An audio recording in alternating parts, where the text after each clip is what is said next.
Christina from the Demonstration Theaters Department at Carnegie Science Center, and welcome to the Something to Watch series, where we offer fun and educational science videos for kids, parents, and teachers. Now, like the rest of the Science Center team, I'm currently at home practicing social distancing. But for the next few minutes, let's explore together a little bit of kitchen chemistry. So today, we will be exploring how to make cultured butter. Remember, it's really important to wash your hands before you start cooking. You want to wash your hands for about 20 to 30 seconds. And that's the perfect amount of time to sing ABCs, Happy Birthday, even Twinkle Twinkle Little Star. Now remember, even though your hands may look clean, it still has germs and dirt on them. And it's really important to wash those off before you start cooking. So let's get started.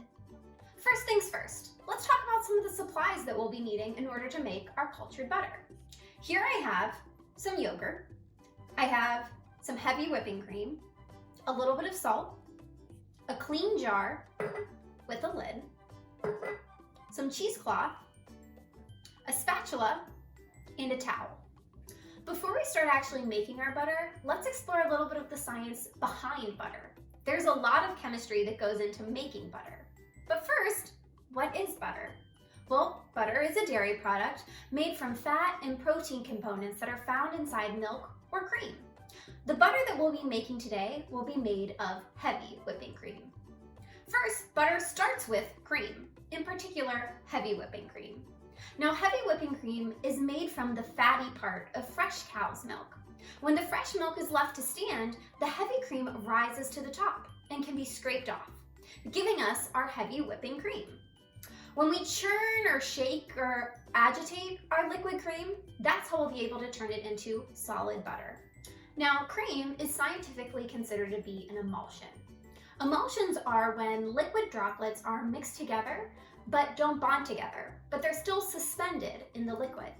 Think of oil and water in Italian dressing. Those two typically don't mix together until you really shake your Italian dressing up. In our cream, our emulsion are the fat molecules surrounded by water. They're suspended at the molecular level in our heavy cream. However, by churning or shaking the cream, we make it hard for those two to stay together. They get loose and separate from each other. That extra liquid separated from our solid butter is known as buttermilk. Making cultured butter is pretty simple. All we need is our cream and our yogurt.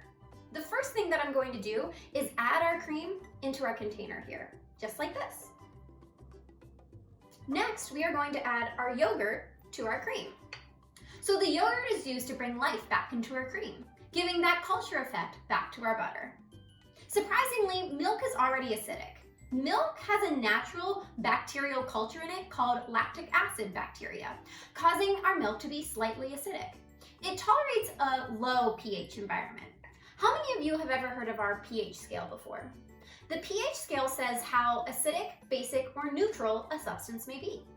Our pH of our milk is between 6.5 to 6.7 on the pH scale.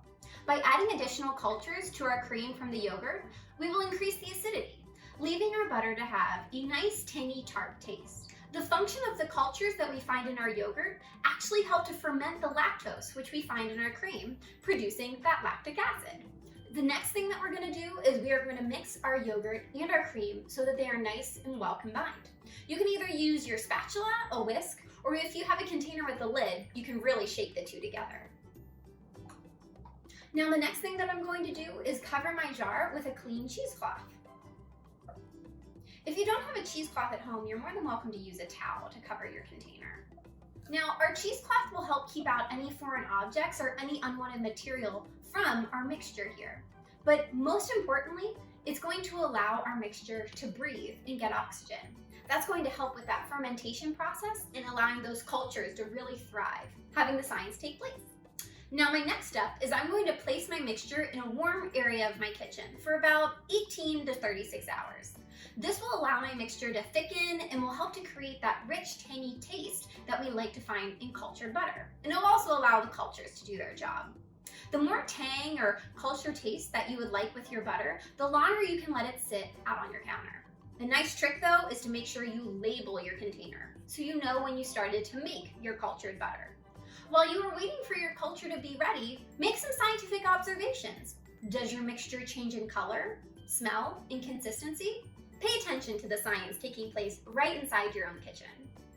So our jar has been sitting out for several hours now, and the next thing that we'll actually have to do is cool everything down. So in order to do that, I'm going to put this jar into a refrigerator for several hours until it reaches about 60 degrees. By cooling it down, it will actually help with the churning process that we'll be doing next with our mixer.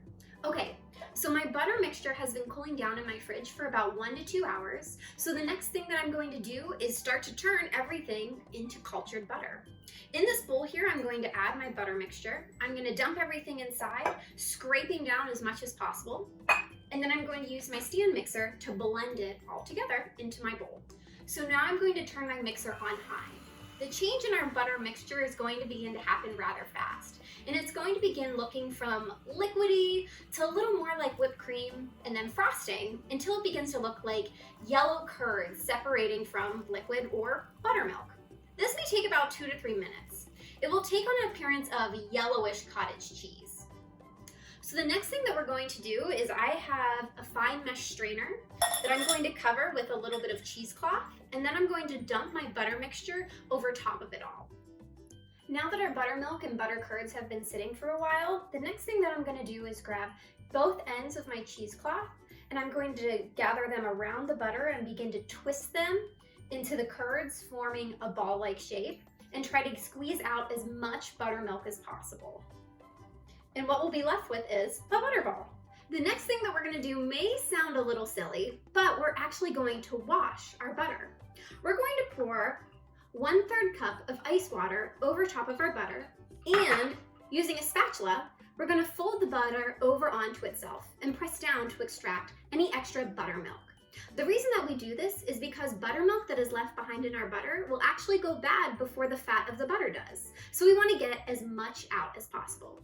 While doing this, you'll notice that the liquid may start to turn a little milky color. You'll want to discard that until the water starts to begin to run clear. It may take 4 to 6 times. When you notice that the liquid starts running clear and the butter starts to get harder, you can then start to use your hands to work and form the butter in the ice cold water, like this.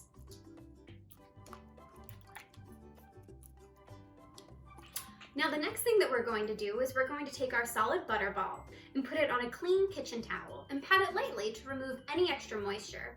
You can knead the butter a few times with your hands and continue to pat it dry again. That'll help extend its storage life.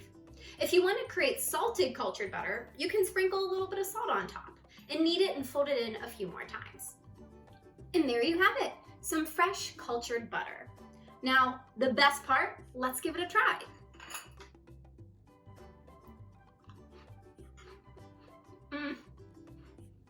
Next time you come to the Carnegie Science Center, join us in our live demonstration theaters department, where we love to cook up some kitchen chemistry.